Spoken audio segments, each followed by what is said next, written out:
Pemirsa, KPU memanggil masyarakat untuk turut berkontribusi pada penyelenggaraan pemilu 2024 dengan menjadi badan ad hoc penyelenggara pemilu. Panggilan ini sebagai upaya untuk mendapatkan figur yang kompeten dan juga memiliki kapabilitas sehingga penyelenggaraan pemilu juga akan semakin berkualitas.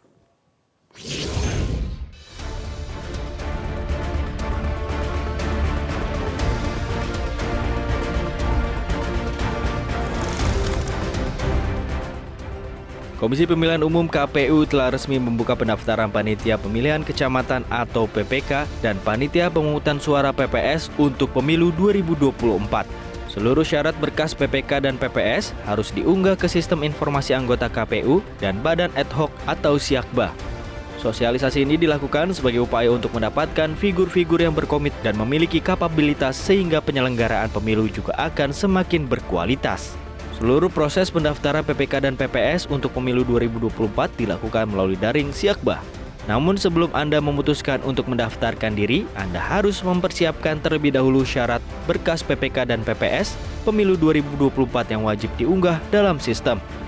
Pertama, akses terlebih dahulu laman siakba.kpu.go.id dan klik login dan lakukan registrasi. Setelah berhasil melakukan registrasi, lengkapi identitas diri Anda sesuai KTP elektronik, kemudian silahkan memilih posisi yang akan dilamar. Sementara untuk informasi pendaftaran, persyaratan sampai jadwal pembentukan badan ad hoc, Anda bisa mengakses laman info.pemilu.kpu.go.id.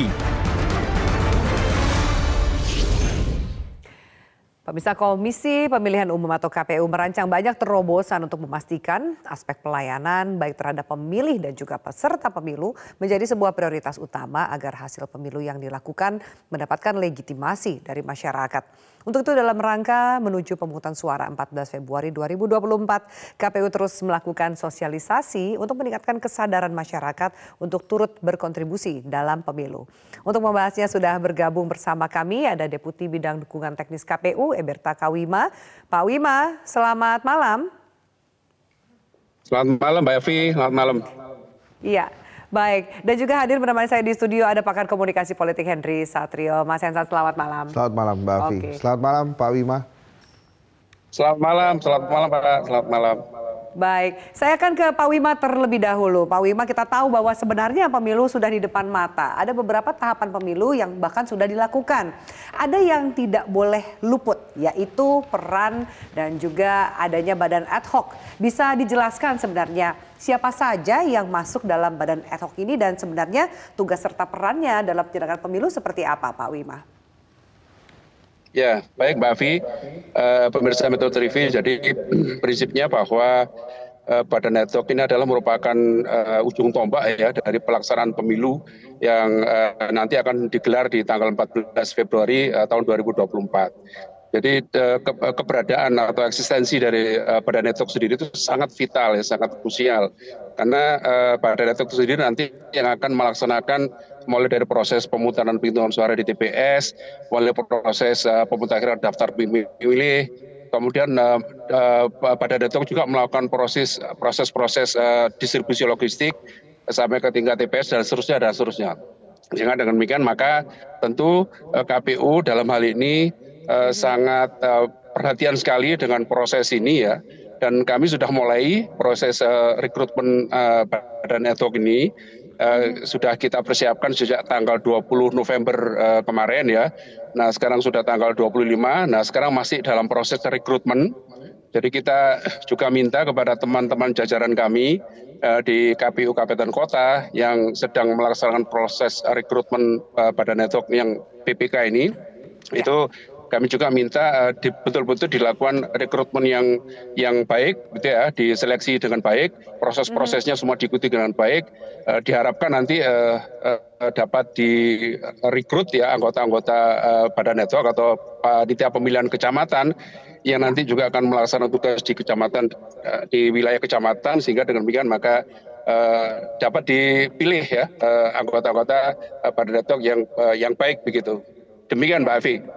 Ya, profesional. Baik, Pak Wima, menyambung tadi penjelasan Anda, bagi KPU sebenarnya seberapa penting peran badan ad hoc ini dan terutama informasi bagi masyarakat yang ingin mendaftar dan ikut serta di badan ad hoc, apa yang perlu dilakukan?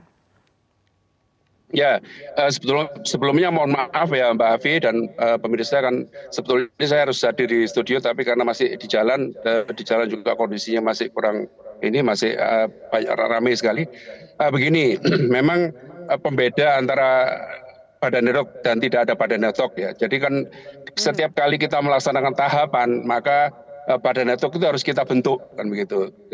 Ketika tahapan tidak ada maka tentu badan ad hoc itu juga tidak diperlukan.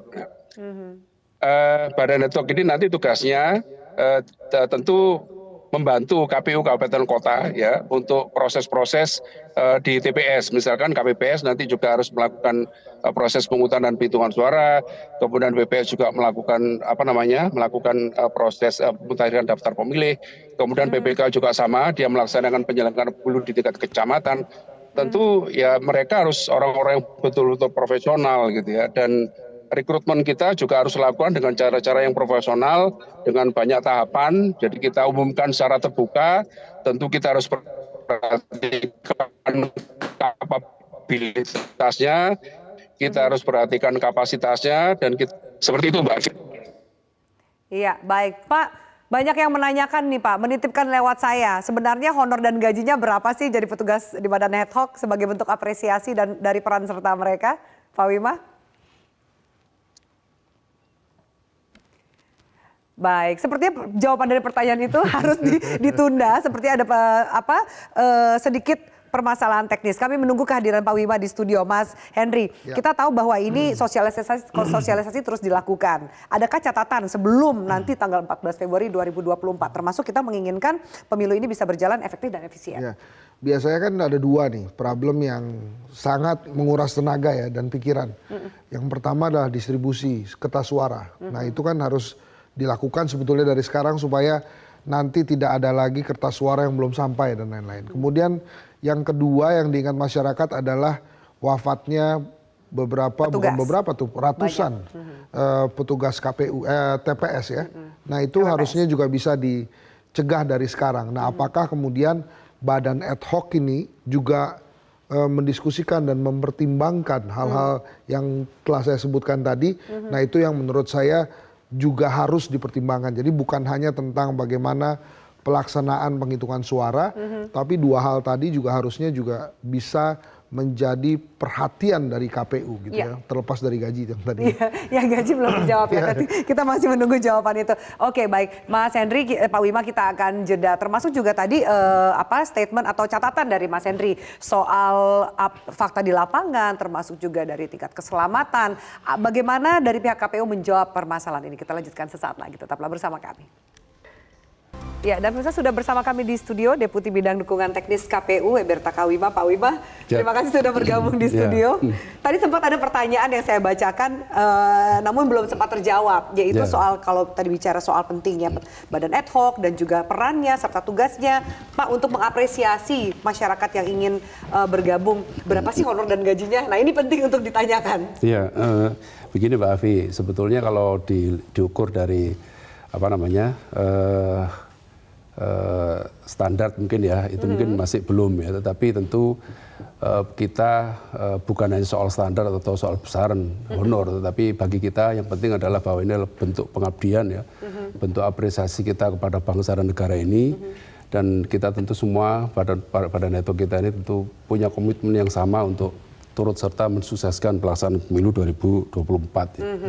Jadi terkait dengan besaran honor seperti yang ditanyakan oleh Mbak Afi, jadi kita sudah terima surat ya dari Menteri Keuangan, surat nomor S647 ya, tertanggalnya tanggal 5 Agustus tahun 2022. Jadi besaran untuk honor, jadi ada beberapa kategori Mbak Afi. Jadi di sini ada ketua dan anggota PPK, ya, kemudian ada sekretaris dan pelaksana PPK juga. Ya. Ini kalau untuk ketuanya honornya besarannya adalah 2,5 juta rupiah per orang per bulan. Jadi ini belum dipotong pajak.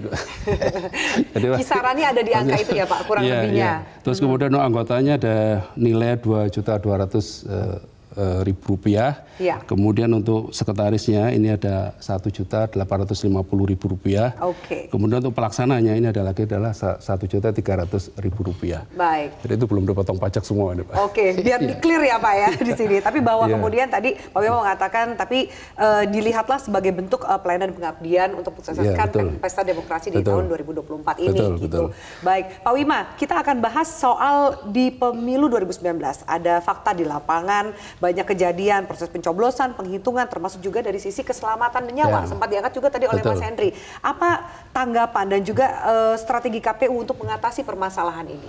Ya, sebetulnya banyaknya terjadi korban pada waktu itu ya, korban meninggal maupun korban sakit. Yang di pemilu 2019 kemarin itu bukan pada saat proses pemungutan suaranya ya, tetapi justru lebih kepada proses penghitungan suaranya. Kalau proses pemungutan suara kan dimulai dari jam 7 pagi sampai jam 13.00 waktu setempat ya. Nah, ketika setelah selesai pemungutan suara dilakukan penghitungan suara dan rekapitulasi di tingkat TPS, kemudian berlanjut ke tingkat kecamatan. Nah, disinilah proses itu mulai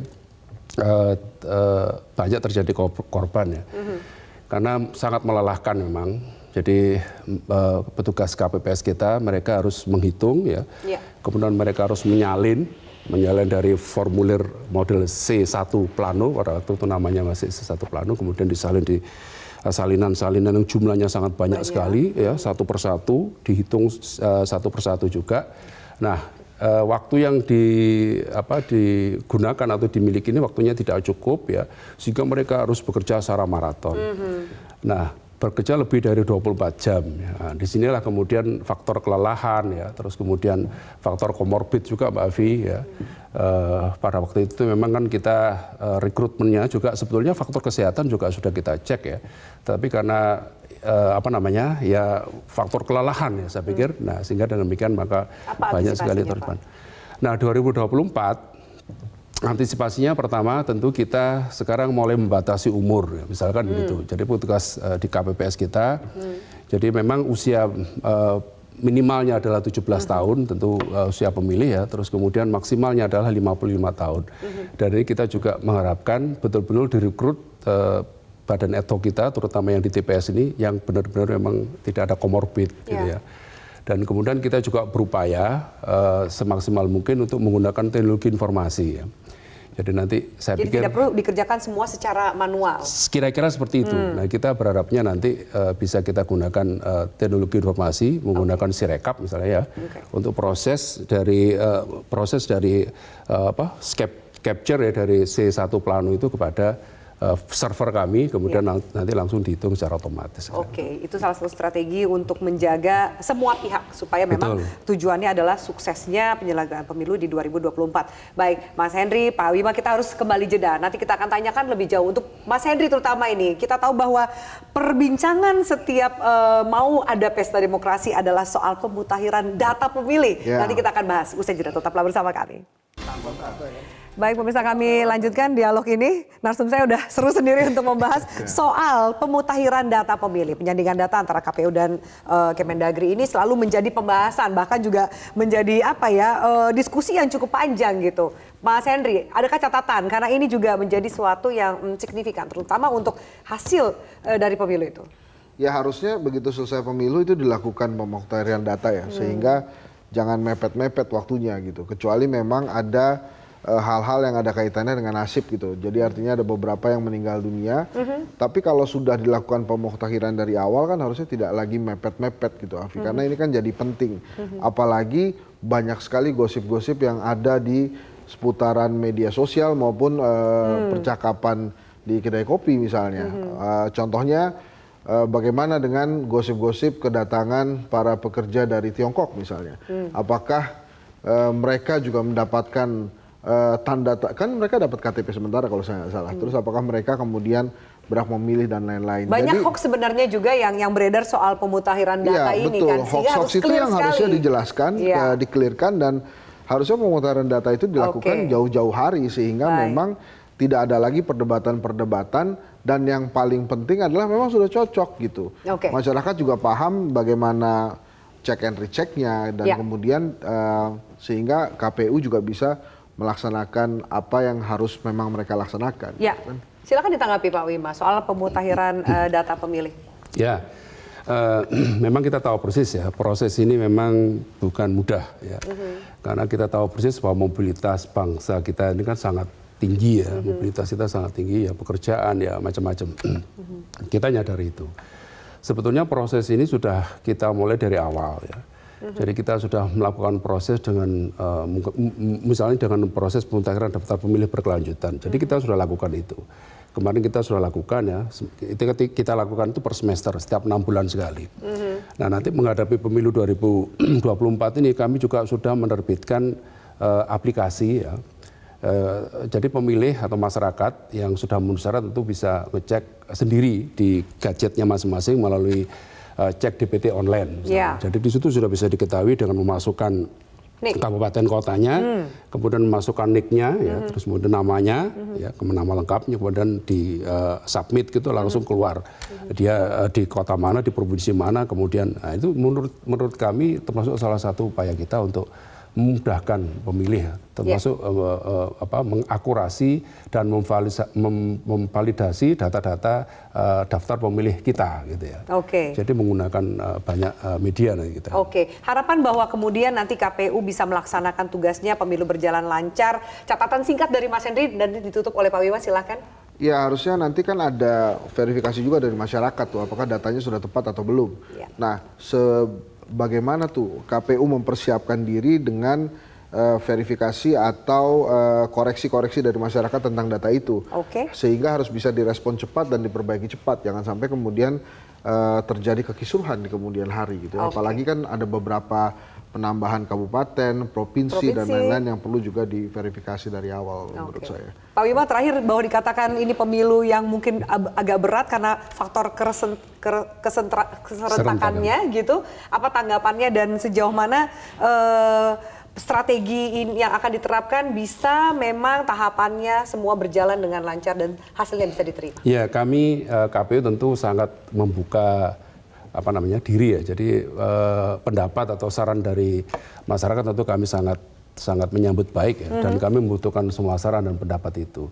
Termasuk di proses pemutakhiran daftar pemilih, mulai proses-proses pemutakhiran dan penghitungan suara, termasuk proses nanti di pengadaan dan distribusi logistik dan seterusnya karena tahapan kita juga masih panjang.